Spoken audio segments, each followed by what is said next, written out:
بچوں، آج میں آپ کو زندگی کے بارے میں ایک واقعہ سناتی ہوں۔ زندگی میں ایک ایسا وقت آتا ہے جب انسان کہتا ہے کہ اب سارے دروازے بند ہو چکے ہیں، کیا ہوگا اور کیسے ہوگا۔ یاد رکھیں، یہ الفاظ مایوسی کے ہیں اور مایوسی کفر ہے، اور کفر ہمیشہ اللہ سے دور کرتا ہے۔ اللہ اسی شخص کو آزماتا ہے جسے اللہ کا قرب حاصل ہونا ہوتا ہے۔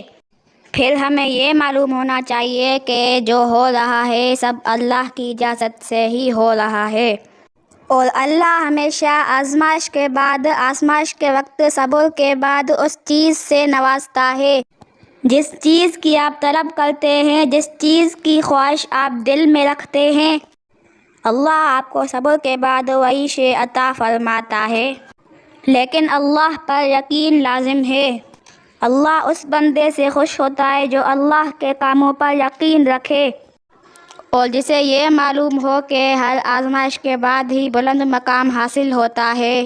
اللہ کی رحمت سے مایوس نہ ہو، اللہ ہمیں دیکھ بھی رہا ہے اور سن بھی رہا ہے۔